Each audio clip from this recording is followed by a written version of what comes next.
porque si no, después de todo lo que tú has dicho, yo me caigo de emoción y me puedo matar, ¿no? O sea, que es que horroroso, me has puesto por las nubes. Así que muchas gracias, Elena, pero vamos. Gracias a ti por estar con nosotros y por compartir este tiempo y tu conocimiento con todos nosotros. Bueno, poquito, vamos a hacer lo que podamos. Vamos a ver, este es el webinar que ha anunciado mi amiga Elena. Recipiente a presión de pared delgada realizado en composites.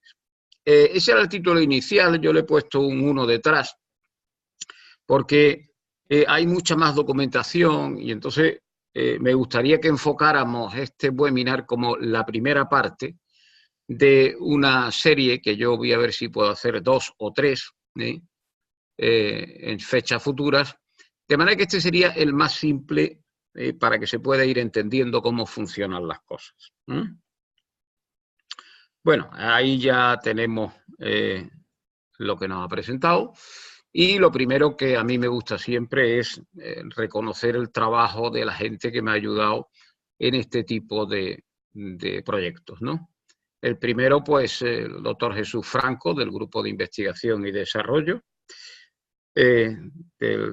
de Materiales Compuestos, y Andrés Peña, del CALP Institute of Technology, que han trabajado muchísimo en una cosa que luego veremos, y que, bueno, que espero que sigan trabajando por el bien de la comunidad científica. Y al CTA, que es la asociación, digamos, tecnológica, Corporación Tecnológica de Andalucía, porque nos ha subvencionado siempre todo este tipo de desarrollo. He querido organizar la charla de este webinar con 7 apartados. Unos son más largos, otros son más cortos, pero por lo menos para que tengamos una idea de lo que estamos haciendo. Vamos a hacer una introducción sobre los recipientes a presión.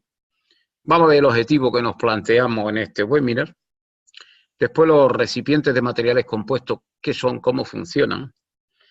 Luego vamos a ver un poquito sobre las tecnologías, muy brevemente, sobre las tecnologías que se han utilizado en el entorno de simulación. A continuación, cómo funciona ese entorno de cálculo. Y luego un detalle pequeñito del algoritmo de optimización que se ha utilizado para los recipientes y un ejemplo. Ese es más o menos el montaje que vamos a hacer. Yo empezaría por el concepto de recipiente a presión. Un recipiente a presión es un contenedor del material que sea, vamos a ponerlo totalmente general, de tal forma que en el interior de este recipiente, pues vamos a colocar pues un fluido que está a una presión mayor que el exterior, de tal manera que nosotros, para poder evitar que salga al exterior, las paredes de este recipiente van a estar sometidas a unos esfuerzos. Entonces, vamos a suponer que el recipiente tiene un radio determinado, tiene un espesor determinado y una longitud determinada. Es importante la relación entre el espesor y el radio, este espesor que ponemos aquí y este radio, porque se puede considerar un recipiente de pared delgada cuando la relación entre T y este radio, digamos, el espesor es muy pequeño en relación con el radio. Y por lo tanto se puede aproximar bastante bien a un estado de tensión plana, justamente lo que está aquí en la pared. Esto te va a simplificar mucho las cosas y más en el tema que nos ocupa de materiales compuestos. Si esto fuese muy grueso, por lo tanto T con respecto a R ya tuviese un valor apreciable, pues resulta que no podríamos hacer esa suposición de recipiente de pared delgada. ¿Vale? Con lo cual, lo que representamos aquí es, suponiendo que estemos en un recipiente, pues una vez que lo presurizamos, se va a producir un estado tensional en esa pared. La presión interna del recipiente, pues puede producir roturas de este estilo. Por lo tanto, este es un estado de cargas del recipiente. Ya vemos que a medida que vamos aumentando la presión puede llegar un momento que se produzca la explosión del recipiente y por lo tanto se va a abrir una fisura, una grieta, y va a quedar con un aspecto de este estilo. Entonces, este problema es el que vamos a abordar hoy. Hay otro problema distinto que es el de presión externa. La presión externa se produce cuando operamos al contrario. La carga se sitúa en el exterior, de manera que es mucho mayor la presión externa que la presión interna del recipiente. Aquí tenemos una foto de unos experimentos que hizo ya hace unos años Carl Rose, que es un profesor inglés de la Universidad de Portsmouth y que se ha dedicado casi durante toda su vida a trabajar para la Royal Navy en el tema de submarinos. De tal manera que esto es lo que sucedería en realidad a un submarino, que al fin y al cabo es un recipiente a presión, si uno lo sumerge a una profundidad más elevada de la que está calculado. De manera que esto lo veremos en otro webinar posterior. Vamos a ir al de presión interna. Bueno, pues lo primero que tendríamos que hacer es una serie de planos de corte, que son estos de aquí y este de aquí, para aislar un elemento diferencial de la rebanada del recipiente y hacer el equilibrio a ver qué sucede ahí. Este sería el trocito de rebanada del recipiente. Esto sería un diferencial de I de anchura, esto sería el espesor T de ese anillo, esta sería la sigma que estaría sobre esta superficie y sobre esta, sigma 1 o sigma H, en función de la nomenclatura que tomemos, esto sería la presión interna P y el área que se proyecta desde aquí sería la fuerza, digamos, esta presión por ese área sería la fuerza en aquella dirección, en la dirección de abrir ese anillo, y estaría neutralizada por la fuerza que se produce aquí y en este otro lado. Por lo tanto, el sumatorio de Fx igual a 0 sería 2 sigma h por la A, 1 y 2, de esta sigma, yo he puesto aquí sigma 1 pues, y sigma h es lo mismo, por este área, menos la presión P por el área A sub P. De tal manera que si yo sustituyo, yo tendría 2 sigma h y esto sería T diferencial de I. T diferencial de I menos esta presión por este A sub P, que sería 2R por diferencial de I. Este diferencial de I. De tal manera que eso tiene que estar en equilibrio, tiene que ser igual a 0. Si yo simplifico y despejo, tendría que la sigma h igual a P por R partido por T. Es una fórmula muy sencillita. Y es la base, en realidad, del cálculo inicial de recipientes a presión que aprendimos en resistencia de materiales hace muchos años. De manera que lo que intenta, digamos, la presión interna es romper el recipiente de esta forma, o sea, saliendo, digamos, disparado hacia la izquierda y hacia la derecha, los dos semianillos. Esto lo hemos visto en la figura primera que hemos enseñado y eso es lo que sucede en un recipiente a presión de los que se pueden ensayar metálicos.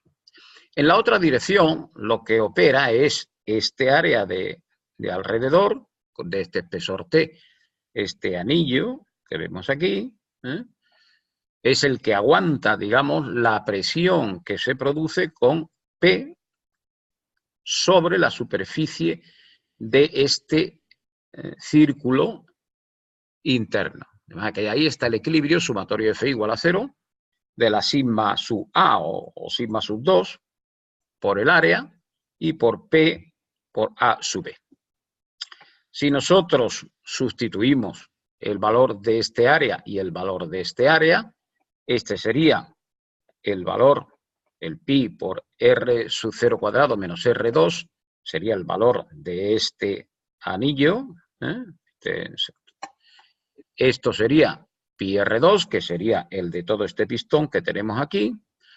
Y si nosotros simplificamos y vemos que R sub 0 es R más T, donde R es el radio que tenemos aquí más el espesor, lo sustituimos y simplificamos, tendremos que la sigma A es P por R partido por 2T. Esto también era de los libros de resistencia a materiales de segundo curso. Hasta ahí no hemos hecho nada nuevo. Ahora lo que vemos es una cosa que ya en aquella época nos llamaba la atención, y es que la sigma H es el doble de la sigma A. O sea que si nosotros vemos de forma circunferencial, la tensión circunferencial es el doble de la tensión axial. ¿Eso qué quiere decir? Eso quiere decir que si nos fijamos, para que nosotros aprovechemos el material, tendremos que calcular por sigma H un valor de tensión máxima, suponiendo que estamos calculando con tensiones. ¿Vale? Pero entonces en la otra dirección, en la dirección axial, estamos desperdiciando la otra parte del material. O sea, vemos que esta relación, por muchas vueltas que le demos con un material que sea isótropo, homogéneo, continuo, lo que decíamos, resistencia de materiales, pues no se aprovecha el material. Pero claro, no podemos hacer otra cosa porque el acero en la dirección H y en la dirección A tiene el mismo comportamiento, el mismo módulo de Young. Luego aparece una idea que parece que nos puede dar la razón a los que defendemos los materiales compuestos. Si nosotros somos capaces de conseguir un material que en la dirección H tenga un comportamiento y en la dirección A otro comportamiento distinto, pues entonces hemos resuelto el problema. Pues bien, en el primer caso, el análisis que hemos hecho es de un recipiente metálico, que es un material isótropo, y en el segundo caso es un recipiente de composite con un material ortótropo. Es un material que en una dirección pues tiene unas características y en la otra dirección otra. Por eso los recipientes a presión de materiales compuestos son atractivos. Son atractivos porque hay una demanda de recipientes a presión que la relación resistencia-peso sea buena. El primer sitio donde se aplicó en el sector aeroespacial y, lógicamente, si se ha aplicado en un sector de este tipo es porque ese peso es mínimo y para subir 1 kilo al espacio exterior cuesta mucho dinero. Más que el sector aeroespacial, el primero que se ha puesto en marcha este tipo de recipientes. Luego el sector naval. Yo no dice, bueno, el sector naval no importa tanto el peso.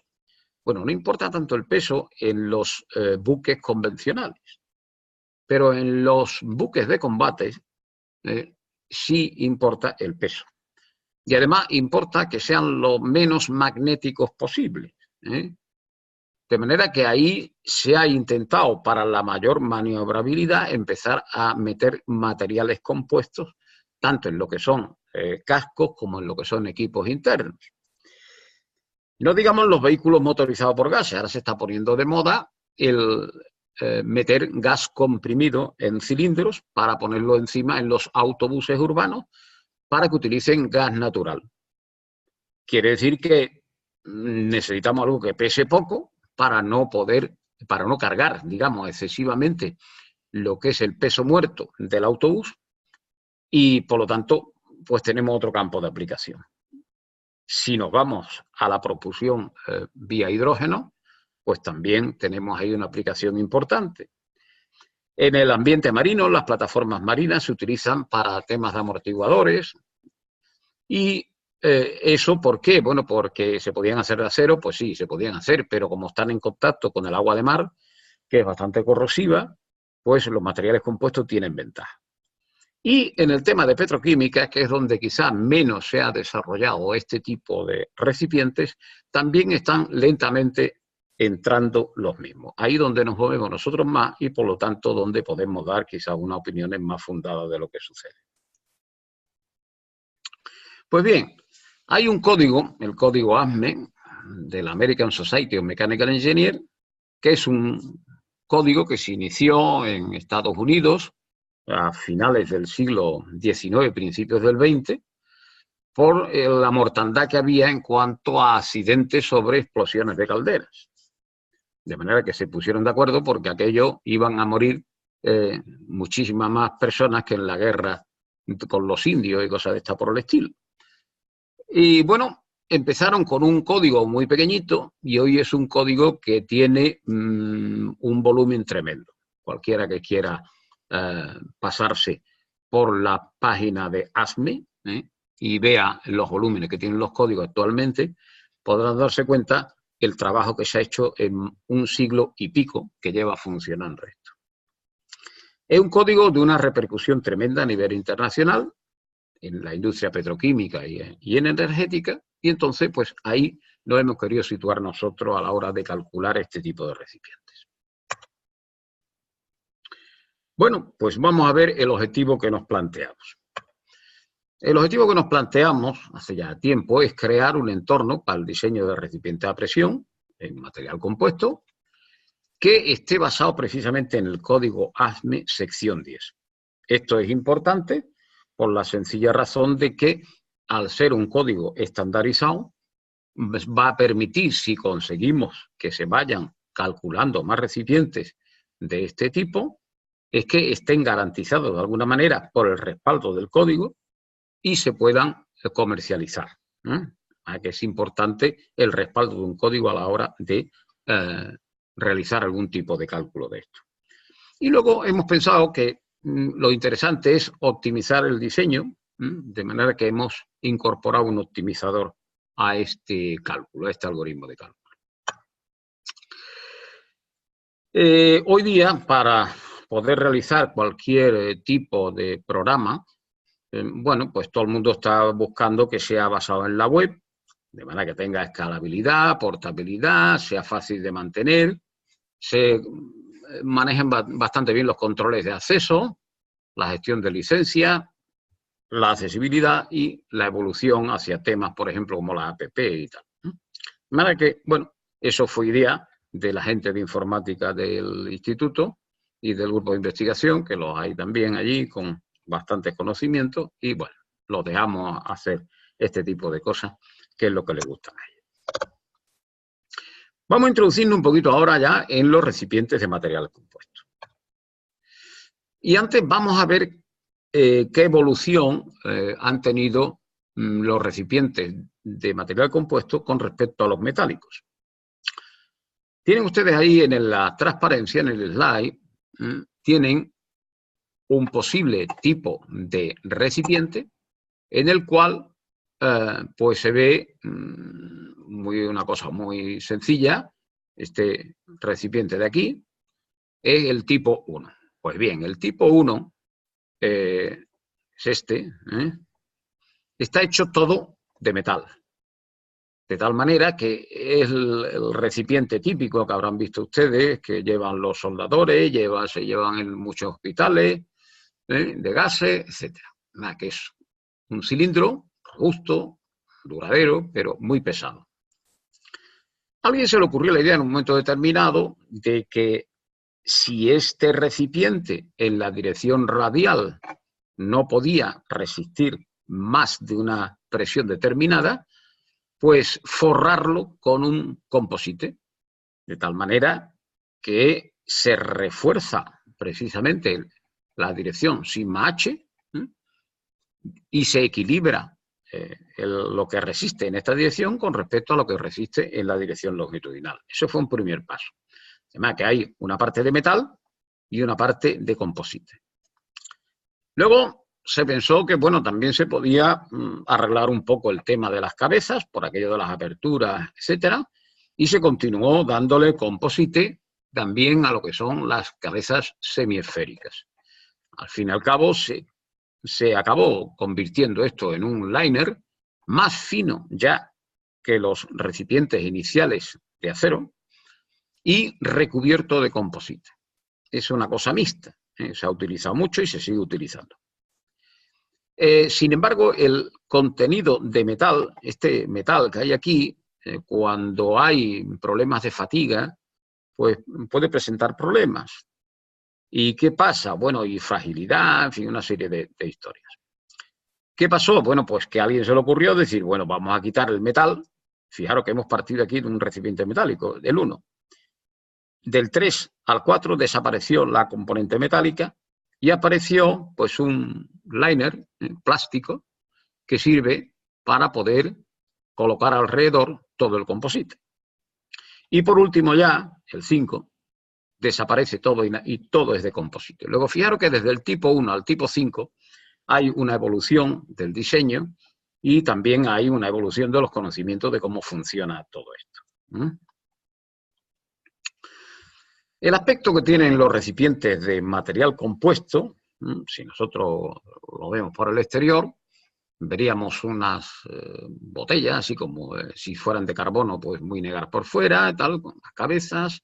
Si los seccionamos y tienen liner, pues veríamos una parte metálica que puede ser de inoxidable o de aluminio y un material compuesto encima. Este podría ser el aspecto. Y unas cabezas, no solo los cilindros, sino esta cabeza y esta cabeza, que pueden ser esféricas o elípticas. Que hay ya dos tipologías de terminaciones, o esta que se ve aquí que es esférica, o una que puede ser elíptica, es un poco más achatada. Al fin y al cabo, lo que estamos utilizando es un material que es fibra, del tipo que sea, más resina, del tipo que sea, que podamos combinarla. Una vez que hacemos esta combinación, vamos a las láminas de spray pregnado. De estas láminas se cortan las piezas correspondientes, se apilan en los ángulos que consideramos oportunos y esto, una vez curado, forma el laminado, que es en realidad la pared del recipiente a presión. Además, que todo este proceso tiene que estar controlado para terminar con una cierta calidad este laminado de un recipiente que va a estar sometido a una presión interna y, como ya hemos visto, pues tiene su peligro de explosión.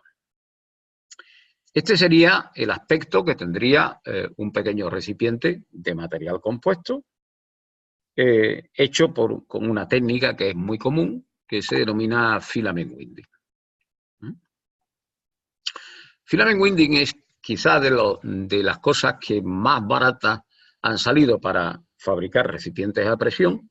Tuberías, hay gente que se dedica a hacer tuberías con este tipo de fabricación y que, bueno, funciona bastante bien. Aquí hemos recogido de internet, para que ustedes vean cómo se fabrica un recipiente grande con la técnica del filament winding, que es algo muy parecido a lo que hacían nuestras madres, bueno, o sus abuelas, porque yo soy ya mayorcete, cuando hacían las bobinas de hilo o las canillas, ¿no?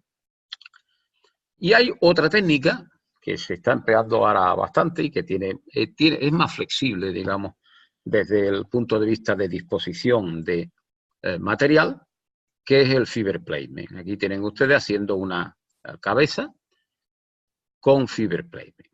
Eso es como si pusiéramos una cinta de papel adhesivo de celo, en la cual contiene las fibras y contiene la matriz sobre la cabeza correspondiente que estamos fabricando. Entonces, otra forma de hacerlo y que nos va a permitir, pues con bastante precisión, colocar las fibras en la dirección que nosotros queramos. ¿Vale? Ahí vemos la máquina. Y ahí vemos el aspecto de las fibras unidireccionales. Bien. Si nos vamos al código ASME, vemos que en el estado actual del código ASME, le digo eso el estado actual porque la parte 10 del código, que es la que se dedica a composites, está evolucionando desde que se puso en marcha, hace aproximadamente en el año 90 y pocos, de manera que es muy reciente con respecto al código completo de ASME, que es la parte 10, la parte de composites, es relativamente reciente, pero sigue evolucionando y la evolución en ASME es bastante lenta, porque pasa igual que puede ser una normativa, todo el mundo lo mira con mucho cuidado, hasta que por fin dicen, vale, esto puede ser bueno desde el punto de vista de seguridad, etc. De manera que ASME clasifica dentro de esa sección 10 dedicada a los composites en 3 clases los recipientes. La clase 1, la validación se hace mediante pruebas destructivas. O sea que yo me fabrico un recipiente que lo quiero clasificar como clase 1 y tengo que coger y alguien ha levantado la mano. Vamos a ver si yo soy capaz de... Sí, Isabel Ruiz. Sí. Bueno, no sé si es un error. Si quieres nos puedes chatear o escribir una pregunta y al finalizar la ponencia pues daremos turno a ruegos y preguntas. Vale, como queráis, ¿vale? Bueno, pues entonces la clase 1, como íbamos diciendo, tiene el problema, bueno, no tan problema. Cuando uno utiliza una botella de clase 1, pues quiere que esto esté totalmente seguro. Que se hace mediante evaluación, mediante pruebas destructivas. O sea, yo tengo que destruir un número determinado de botellas con distintos ensayos para que me puedan validar por ASME que ese tipo de recipiente pues, puede funcionar. Tiene ensayos de 100.000 ciclos de carga alternativa, o sea, de presión y descarga, así hasta 100.000 veces. Tiene una presión máxima de cálculo de 3.000 PSI, que son aproximadamente unos 200 kilos, una temperatura máxima de unos 120 grados centígrados y un coeficiente de seguridad entre 5 y 6. ¿Qué tipo de recipientes son estos? Pues normalmente, no sé si alguno hace submarinismo o no, y ha llevado botellas de, como decíamos, de hierro antigua, que para cuando uno se metía en el agua casi no necesitaba plomo, ¿no? Después salieron de aluminio, duraluminio, y luego salieron de material compuesto. Entonces, ahí se nota el peso entre una botella y otra. Estas botellas serían ese tipo de recipientes. También se utilizan para los bomberos en el tema de introducirse en sitios donde haya humo, con los contraincendios, etcétera, y en las empresas también para entrar en sitios confinados. Luego está la clase 2, que yo haría una cosa, yo pondría primero la transparencia, la clase 3, y luego iría a la clase 2, ¿vale? Entonces, la clase 3 es una continuación prácticamente de la clase 1, donde hay validación mediante prototipo. Yo tengo que hacer un prototipo, tengo que ensayarlo no sé cuántas veces, tal. Tengo que meter una presión de prueba, fijaros, de 2,25 veces, si es fibra de carbono, y 3,5 veces la presión de diseño en caso de fibra de vidrio, o sea, unas presiones muy altas en comparación con la de utilización. También es verdad que la presión a la cual voy a llevar el sistema es muy alta, estamos hablando de los 1.000 kilos por centímetro cuadrado, o 15.000 PSI, y una presión mínima de diseño de 3.000 PSI, o sea, de unos 20 kilos, que son de unos 20,7 megapascales, que son justamente el límite de la clase 1. Además, la clase 1 y la clase 3 son como continuación una de la otra. ¿Para qué está pensado, digamos, la clase 3? Bueno, pues para almacenar gases como pueden ser el hidrógeno, pueden ser los gases combustibles para propulsión, etcétera. Que necesitamos una gran densidad de material metido en una botella para poder tener una cierta autonomía. Que son, digamos, elementos que son muy delicados. En este caso, en la clase 3, solo se permite que las entradas y salidas del recipiente sean por las cabezas y en los puntos centrales, ¿no? Para tener más garantía. Y nos vamos a la clase 2, que es la que en realidad vamos a trabajar hoy. La clase 2, ¿por qué se pone? Se pone porque necesitamos recipientes más grandes que los de la clase 1 y necesitamos recipientes que podamos introducirle y sacarle fluidos tanto por las cabezas como por los laterales. Entonces, bueno, pues vamos a hacer una clase para eso. Pero, hombre, también me podría servir la clase 1, que se lo puedo hacer. Pero en la clase 1 tengo que hacer ensayos destructivos y, bueno, mire usted, en una petroquímica o en la industria química, muchas veces un recipiente en una refinería, por ejemplo, o en una petroquímica, no es igual al otro recipiente que se pone para el mismo proceso en otra fábrica que está a 10.000 kilómetros. O sea, cada recipiente es, como se suele decir, de su padre y de su madre, y por lo tanto es un diseño único. Eso es lo que te va a permitir la clase 2. O sea, la clase 2 se calcula mediante reglas de diseño, se aplica la teoría de laminados, se ensaya mediante misiones acústicas durante la prueba hidráulica que se le hace al recipiente, igual que fueron los metálicos, se limita el diámetro a 5 metros, 5 metros ya está bien, y una presión máxima que no es muy elevada. Son 17,24 kilos, aproximadamente 250 psi. Esa no es una limitación excesivamente grande, si teniendo en cuenta que en las factorías las presiones tampoco son tan elevadas.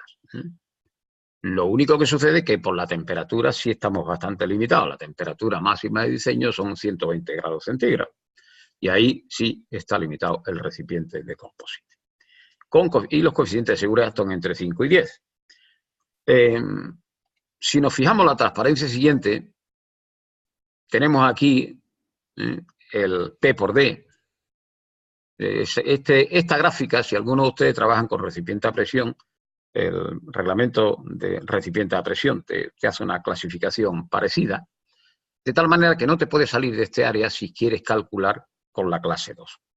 Un recipiente que tenga pues los 5 metros de diámetro prácticamente y que diga, pues mire usted, yo lo voy a poner a una presión de 250 psi, pues mire usted, pues no. O sea que a medida que yo voy aumentando el tamaño, la presión máxima se me va reduciendo y a medida que voy reduciendo el diámetro, la presión máxima de diseño me sube hasta los 250. De manera que esta curva tiene este equilibrio. Aquí verán que dice método A o método B. Ahora veremos a ver qué es lo que es eso. Pues bien, hay unas reglas de diseño para los recipientes clase 2 en el código y esas reglas son dos, método de cálculo A y método de cálculo B.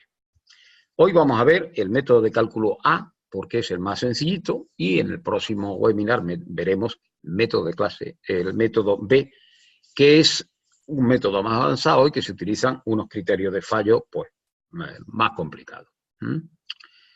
El primero está basado en la teoría del fallo por la deformación máxima, de tal manera que es un criterio realmente sencillo y lo que se limita es la deformación máxima del material.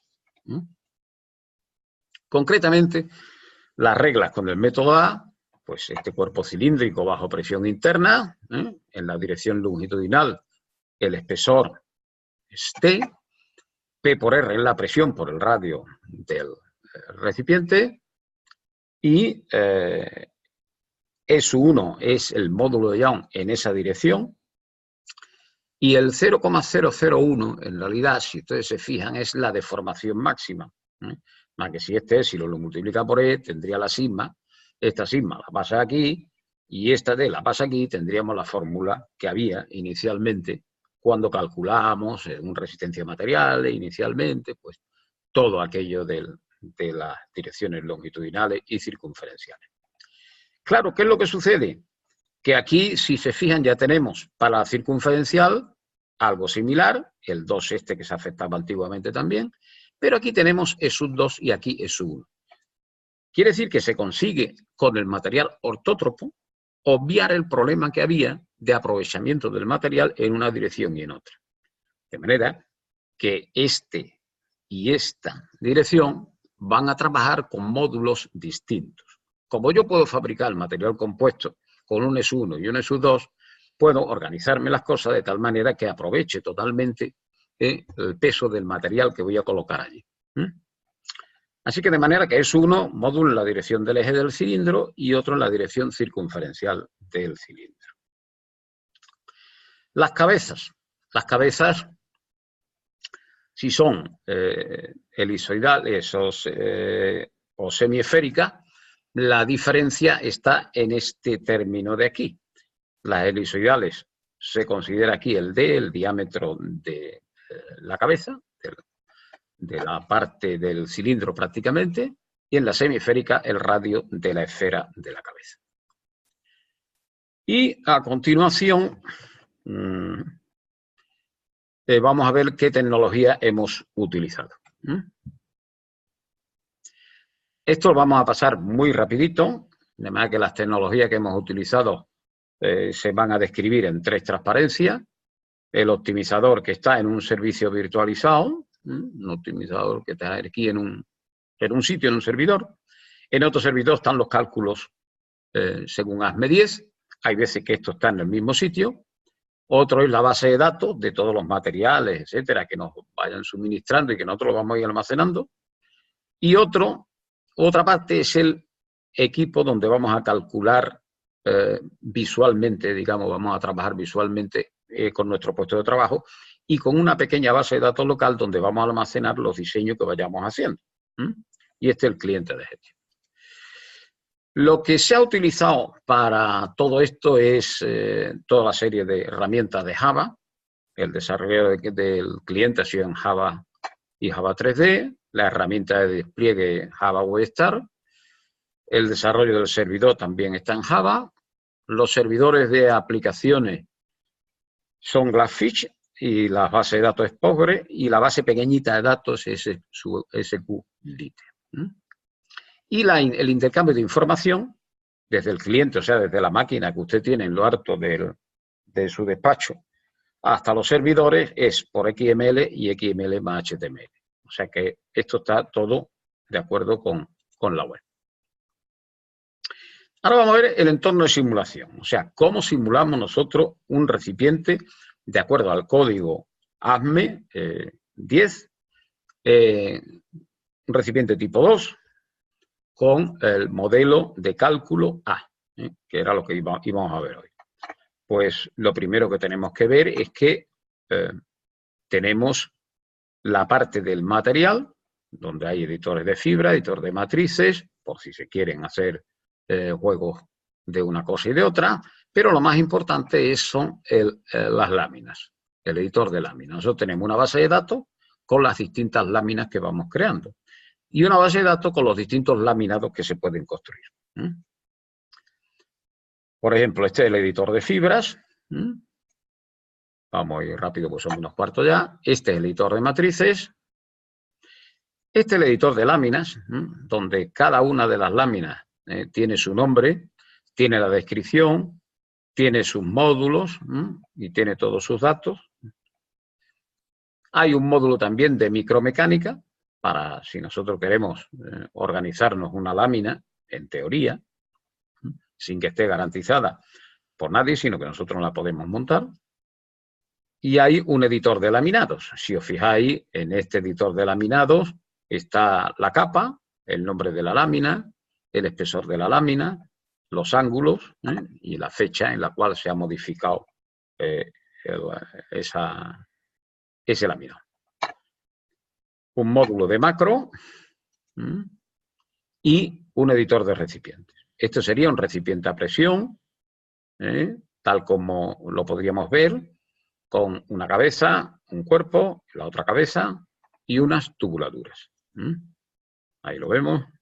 Entonces habría que calcular, de acuerdo con esa fórmula que hemos visto, este cuerpo, esta cabeza, y luego habría que ver las tubuladuras también, que son uno de los grandes problemas de los recipientes con materiales compuestos.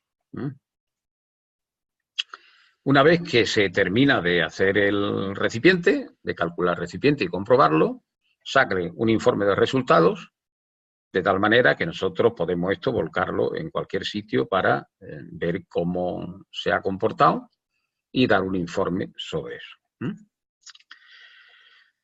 Esto sería el entorno de simulación. Pero luego, lógicamente, todo el mundo hoy quiere optimizar las cosas para que sean lo más finas posible, lo que pesen lo menos posible y cosas estas por el estilo.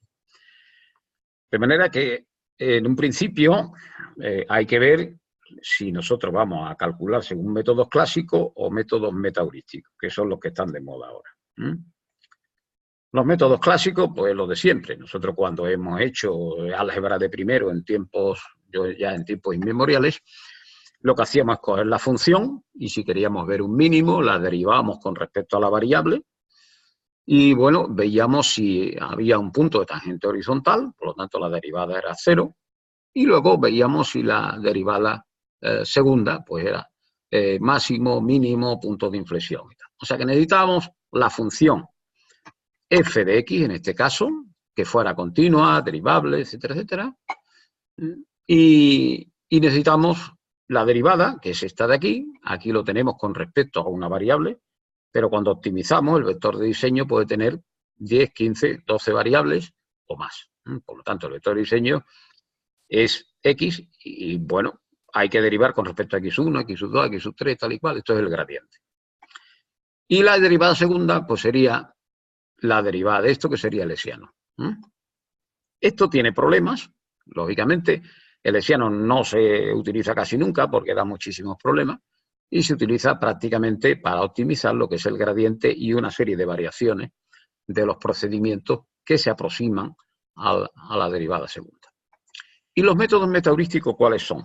Pues son soluciones que se presentan, tienen la posibilidad de tratar variables mixtas, o sea, enteras y reales, que los otros no lo tienen.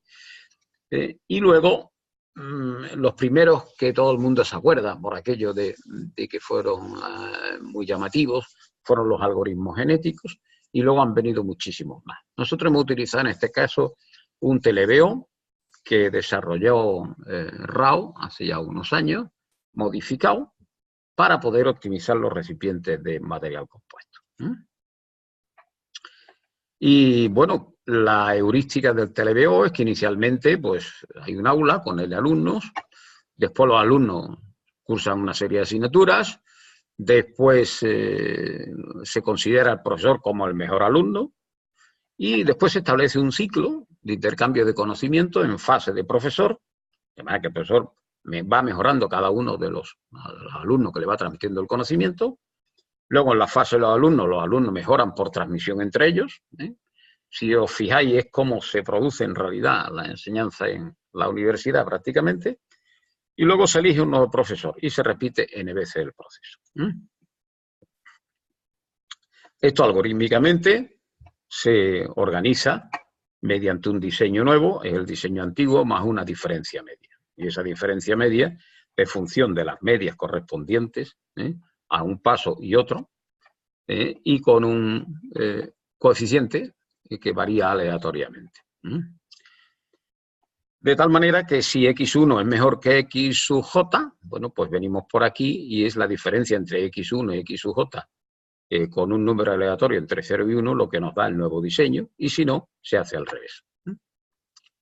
O sea, desde el punto de vista conceptual, el espacio de diseño es el aula, el diseño, o sea, en este caso el recipiente, es el alumno, la variable de diseño es la asignatura y el diseño óptimo es el profesor. Eso, una vez implementado, pues da la casualidad que no ha funcionado. Digo casualidad porque muchas veces uno prueba cosas y no funciona, y ha funcionado muy bien. Y lo estamos utilizando aquí y en más sitios. Entonces, un recipiente optimizado, pues podría ser un recipiente que tuviera una lámina, por ejemplo, de carbono epoxi.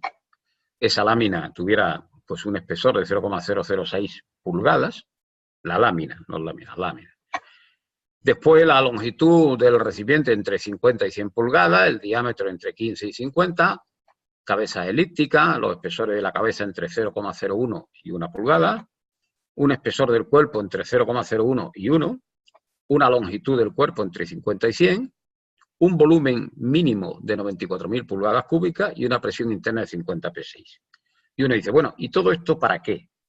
Cuando uno está en un diseño de una refinería o una petroquímica, la ingeniería se hace en varias etapas. Primero la etapa conceptual, después viene la etapa de ingeniería básica y después vienen otras etapas intermedias, pero al final viene el diseño de detalle, la ingeniería de detalle. Pues bien, en la ingeniería básica se establecen los tiempos de residencia de cada fluido, cada mezcla o como quieran verlo, en cada recipiente. Y eso depende del volumen del recipiente. Bien, uno dice, bueno, pues se pone el volumen y ya está. Pero sí, no es lo mismo hacer un recipiente que sea, digamos, con un diámetro muy grande, muy bajito, o un recipiente que sea muy alto y que sea con un diámetro muy pequeño. hay veces que no hay más manera de meter las cosas en una petroquímica que hacerlas de las dimensiones que uno pueda. Pero hay otras veces que tiene posibilidades. Si tiene posibilidades desde una relación 1 a 1, digamos, diámetro-altura, hasta otro tipo de relaciones, pues puede haber ventajas en cuanto a la cantidad de material y, por lo tanto, al precio de ese equipo. Entonces, lo que hace el optimizador es intentar encontrar ese volumen que nos han encargado la gente de proceso con una configuración de material compuesto adecuada para que tenga el menor volumen posible de material compuesto cumpliendo con esas especificaciones. Y, bueno, pues lo que hace el chisme, que ahora lo vamos a ver funcionar, si ustedes quieren, pues este botoncito que tiene aquí, lo que hace es sacar una pantalla, que es el optimizador. Aquí le colgamos la presión, aquí el volumen que nos han pedido. Estos son dos datos que nos suelen dar con bastante cariño, digamos, los ingenieros de proceso. Y luego estas longitudes y estos rangos de diámetro los fijamos nosotros en función del sitio que tengamos. Luego la lámina que hemos elegido y luego los parámetros de la cabeza. Son cabeza esférica, cabeza elíptica, el rango de espesores donde nos queremos mover y el rango de diámetros del cuerpo y longitudes. Una vez que lo optimizamos, pues lo que obtenemos es un laminado del cuerpo, que en este caso son 42 capas más menos 55, con un SU1 de este valor, un SU2 de tal, el laminado de las cabezas, las dimensiones de longitud total, de longitud del cuerpo, de altura de la cabeza, de diámetro y de volumen interior que lo cumplimos. ¿Qué tendríamos que hacer a posteriori? Pues a posteriori calcular las tubuladuras, que es uno de los grandes problemas de los materiales compuestos, porque cuando uno hace un material compuesto, las fibras son las que te hacen la transmisión de fuerza. Si uno coge y corta esas fibras, pues la cosa ya no queda igual. Cuando uno hace un agujero en un cilindro que está laminado con fibras unidireccionales, pues está cortando las fibras. Y hay que ver cómo podemos reforzar todo eso para evitar problemas de los agujeros, que al fin y al cabo son concentrados de tensiones. Eso en los metales lo tenemos bastante dominado, pero en los materiales compuestos ha habido que recorrer un camino para poder, por lo menos, controlarlo. Entonces, la tubuladura, ¿dónde se hace? Bueno, pues, por ejemplo, en el centro del cuerpo. Ahí, no, como es clase 2, no tenemos problema. Un diámetro de 6 pulgadas. Un material de tubuladura y refuerzo de un T300 914C, un laminado de la tubuladura más o menos 55 y los refuerzos más o menos 45.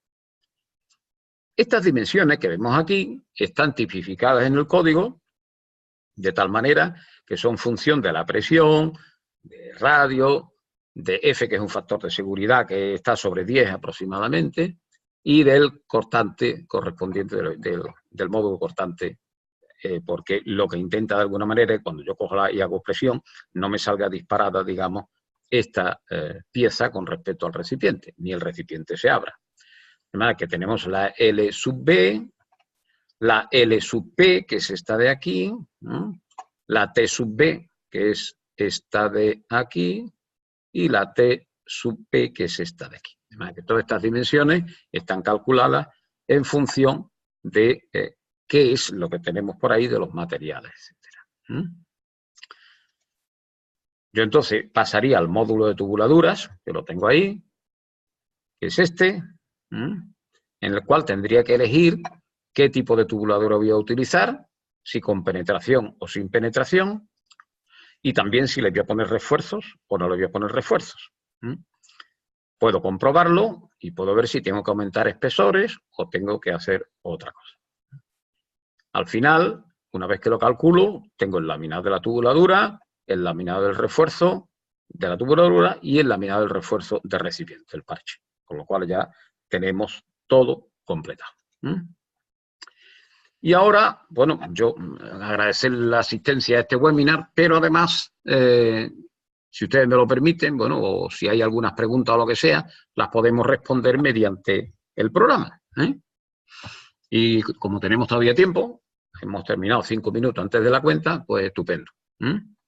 Elena, que es la que me controla, que está por ahí. Sí, Alfonso, muchas gracias por tu ponencia, ha sido un placer escucharte.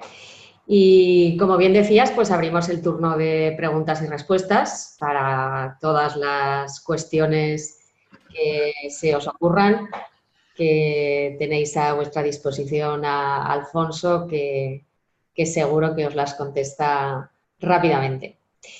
Isabel, has levantado antes la mano, no sé si ha sido un error o querías intervenir.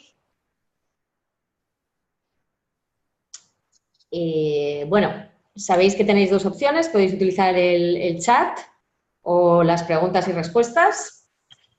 Un momentito que voy a enchufar, que la batería se me está acabando, ¿eh?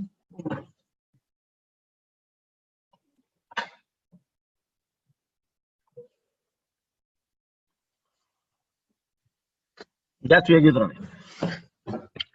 Venga. Ha sido rápido. Sí, porque es que me he dado cuenta, digo, qué oscuro está esto. Y es que tenía enchufado otra cosa.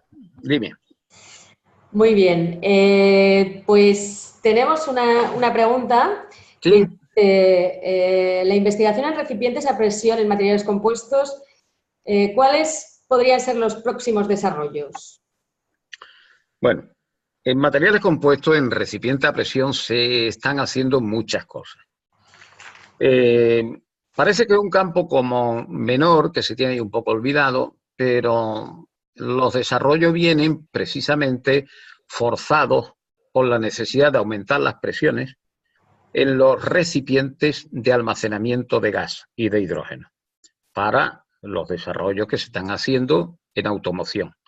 De manera que por ahí tiene que venir bastante. O sea, esas presiones que hemos visto de 1000 kilos por centímetro cuadrado se están intentando subirla a 3000, lo que haría triplicar el almacenamiento de energía y hacer que los coches, digamos, a gas fueran más viables con más autonomía de la que tiene ahora mismo. Eso por un lado.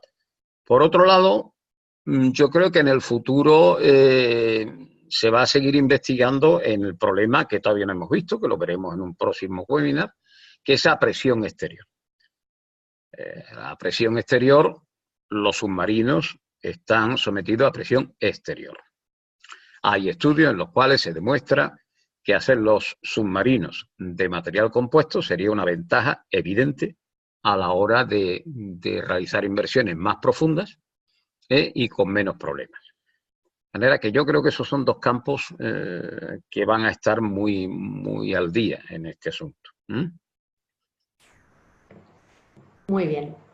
Íñigo Ortiz ha levantado la mano. No sé si quieres lanzar alguna pregunta. Tienes la opción de preguntas y respuestas o chatear. O simplemente nos está saludando.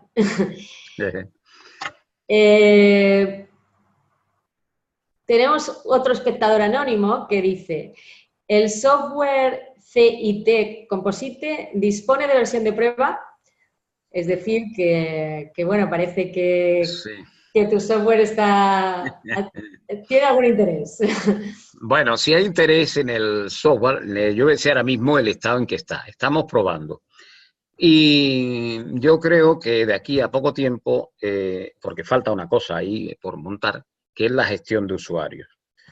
La tenemos montada en otro programa que tenemos, que es el programa de recipientes a presión, pero metálicos. Ese está puesto en red y está a la venta y tal. Entonces, este todavía no está.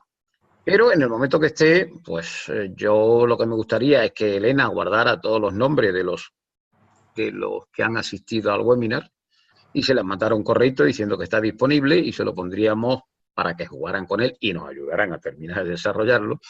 Pues vamos a ir 6 meses, ¿no? Y ellos van a poder hacer sus cosas, machacarlo un poco, a nosotros nos va a venir bien porque nos ayudarían y a ellos les puede venir bien también para hacer sus cálculos. Bueno, pues muy interesante, Alfonso. Creo que todos los participantes estarán de acuerdo. Bueno, Íñigo nos ha hecho la pregunta por esta parte de preguntas y respuestas y nos dice: en el diseño de recipientes a presión en compuesto, ¿se tienen en cuenta los daños accidentales por impacto? Sí.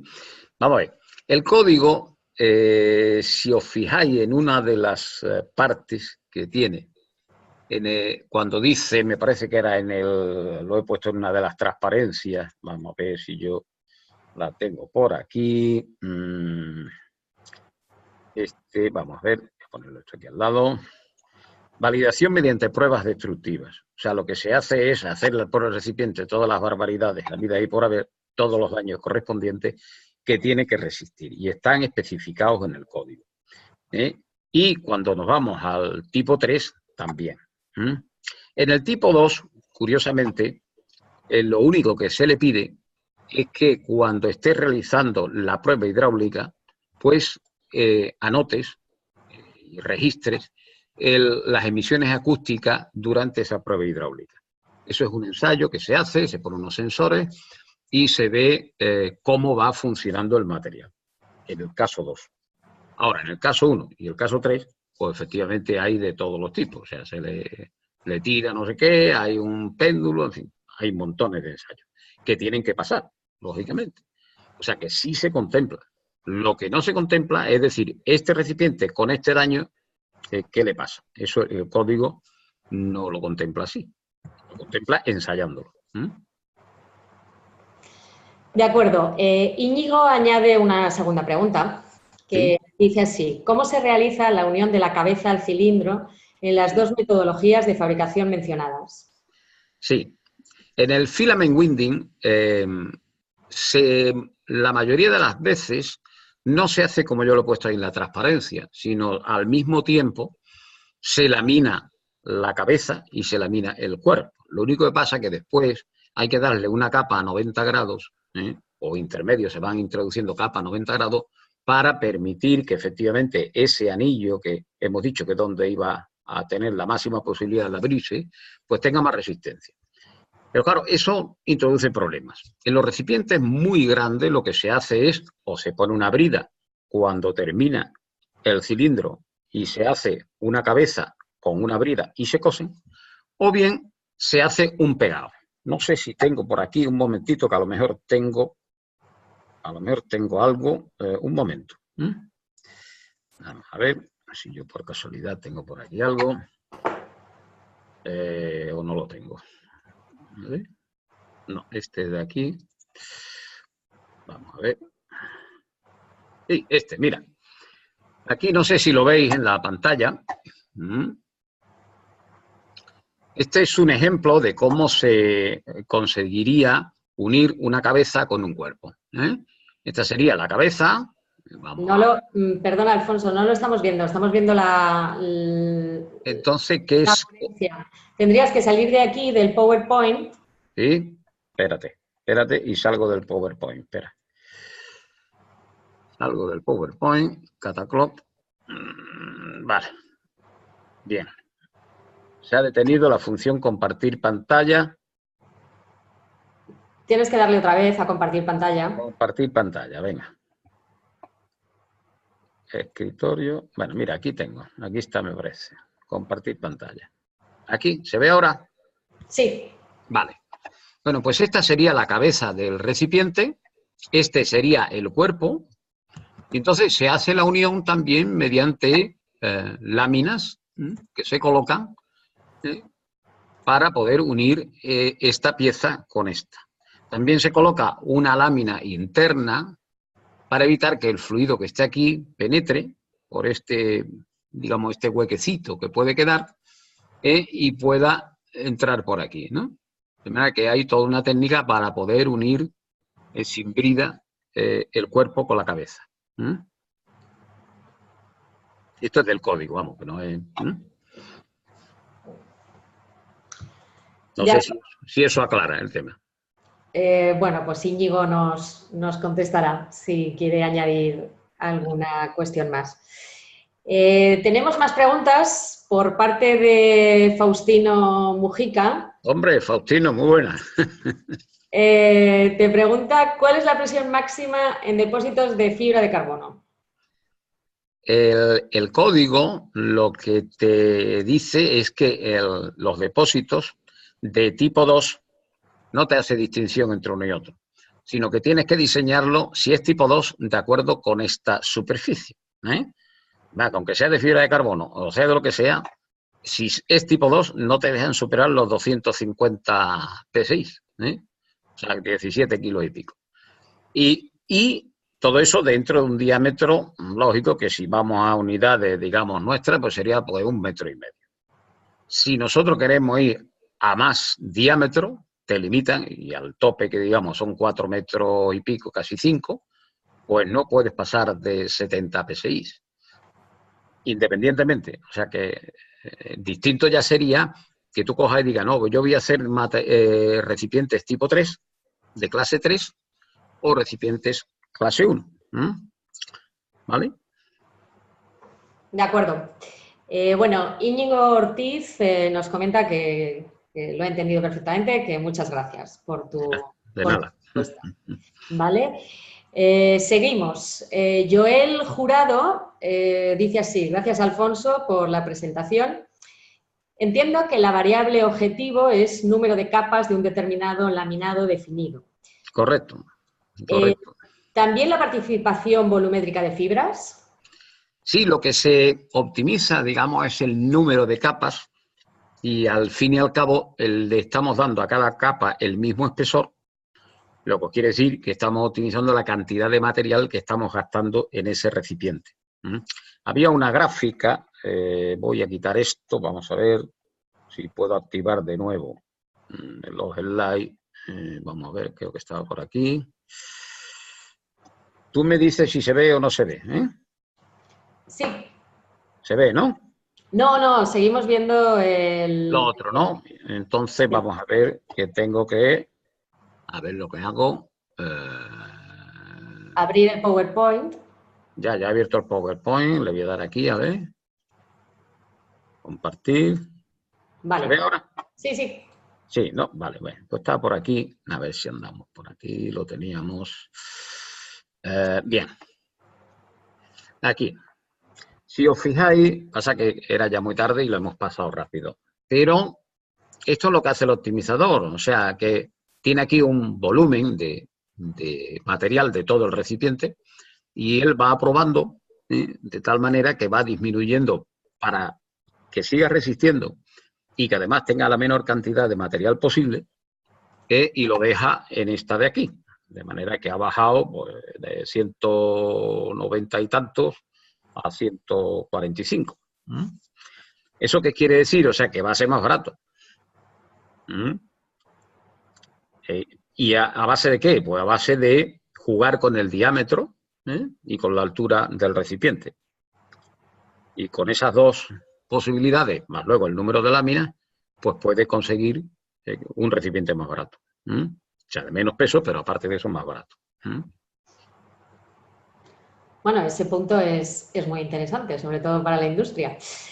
Hombre, para la industria, porque es que si tú vendes un recipiente más barato que el enemigo, entre comillas, llevas el pedido. ¿Entiendes? Ya somos el súper enemigo, ¿no? Eso, la vida es así de dura en el exterior, ¿no? Joel Jurado ha añadido una segunda pregunta. Sí. Que dice, ¿tenéis previsto añadir cálculo de fatiga o en qué forma se trata? Vale. Nosotros hemos empezado por lo que más necesitamos en un momento determinado, más necesita la gente, digamos, en el sector, ya te digo, de la parte de petroquímica, química, etcétera, ¿no? El tema de fatiga, sobre todo en los recipientes de más presión, como eran los, no sé si acordáis, los de tipo, los de clase 1, que necesitaba que hiciéramos 100.000 pruebas. Entonces, ahí hay que tener más cuidado con el tema de la fatiga. ¿Por qué se le exigen tantas pruebas? Supone que un submarinista que se pone un cartucho de eso y que, bueno, empieza a bajar y subir, y bueno, es un profesional y cuando lleva 50.000 bajadas y subidas, aquello se le va. Pues el tío se muere allá abajo, ¿no? Entonces tiene que estar muy garantizado ese tema. Entonces ahí sí se puede introducir muy bien. En los recipientes clase 2, pues no es tan necesario. O sea, yo lo haría más necesario en el 1 y en el 3. De acuerdo. Pues por el momento no quedan más preguntas. Ujú. Si... De cualquier forma, si necesitáis alguna aclaración o algo, me ponéis un correo electrónico, ¿eh? Que no sé, creo que no lo he puesto por ahí, pero vamos, a Elena os lo pasa y ya está, yo aclaro lo que sea. Y en el momento que tengamos la gestión del programa, la gestión de usuarios, pues os lo colgaremos para vosotros únicamente, los que habéis asistido. Y ya con eso, ya está. Que Muy vosotros queréis calcular algún recipiente ahora y me lo queréis mandar, me mandáis los datos y yo os devuelvo algo que va a ser como esto. Lo voy a poner. Voy a poner lo que... Vamos a ver, vamos a compartir otra vez. Compartir, a ver. Un momento, antes de compartir voy a abrir. A ver si lo tengo por aquí. Aquí no está. Aquí tampoco. Bueno, vamos a ver si yo doy con el sitio donde lo tengo. Escritorio. Aquí, creo que está. Aquí. ¿Se ve? No, ¿no? ¿Oye? Perdona, tienes que compartir pantalla. Sí, sí, estoy buscando ahora que se me ha perdido el compartir pantalla, hija. Es que, vamos a ver, ahora no lo encuentro, el compartir pantalla. Pues, Elena, se me ha perdido el compartir pantalla. Mueve el ratón, a lo mejor es por eso. Sí, cualquiera sabe dónde ha ido. Vamos a ver, aquí no veo, veo además webinar, pero no veo más. A ver, espérate. Salir del vídeo minimizado. Ah, vamos a ver, creo que ya, sí, aquí lo tengo. Compartir pantalla. Vamos a ver si por aquí podemos tenerlo. Vamos a ver. Escritorio. Vale. Ahora se ve el escritorio, ¿verdad? Sí. Ahora sí. Vale, pues ahora. Entonces os devolvería algo como esto que estáis viendo. Donde, bueno, pues el nombre del recipiente, la posición, las unidades y tal. Y luego el elemento 1, que es la cabeza esférica, con el laminado, los E1, E2, presión interna, etcétera. El espesor mínimo requerido y si cumple o no cumple. El elemento 2, que es la parte cilíndrica, con todos sus datos. La otra, la cabeza de abajo. Y la tubuladura, 1, por ejemplo. En la tubuladura hay muchos datos porque tienes que colocar refuerzos para que aquello no se vaya, etcétera. Entonces, todo esto, desde el tipo de brida, el tipo de junta, tal, ¿no? Todo esto es el elemento 4, si os fijáis, todo esto es la tubuladura, que ocupa más sitio que lo otro. Y esta es la mínima longitud para una cosa, de otra, tal, da el refuerzo. Otra tubuladura, me parece que le puse 2. 2 tubuladuras, ¿vale? O sea, esto es lo que recibiríais si mandáis un recipiente. Yo lo puedo pasar cuando tenga un ratito y os lo devuelvo. Y esto es lo que guarda el programa para vosotros meterlo en un informe. ¿Vale? Perfecto. Joel te da las gracias. De nada. Gracias a él por estar por aquí. Íñigo Ortiz también te da las gracias y apunta si sería posible disponer de la presentación. Sí, sí, yo te la puedo pasar y te la mando y tú se la mandas a todos ellos. De acuerdo. Teresa Ben te da las... Hombre, Teresa está por ahí. Saludos, sí. Teresa.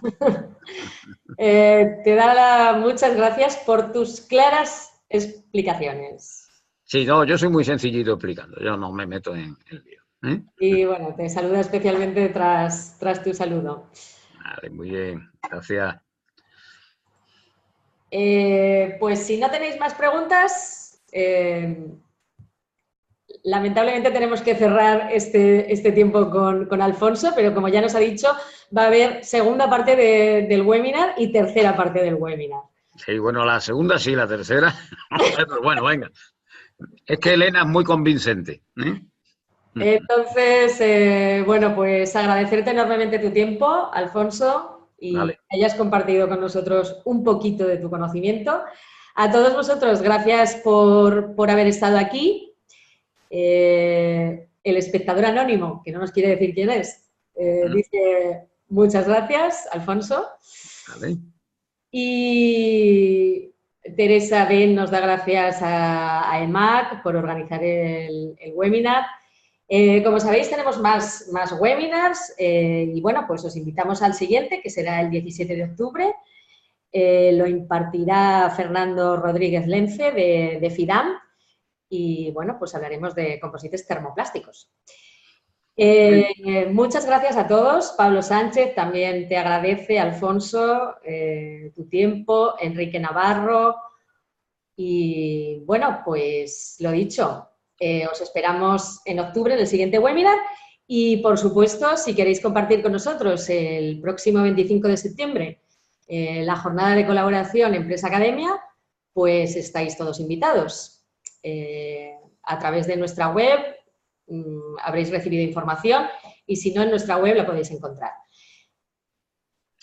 Muy bien. Tus últimas palabras, lo que le quieras añadir. Nada, muchísimas gracias a todos por asistir al webinar y que, bueno, nos vemos en el próximo. ¿Vale? Perdón. Saludos. Un saludo.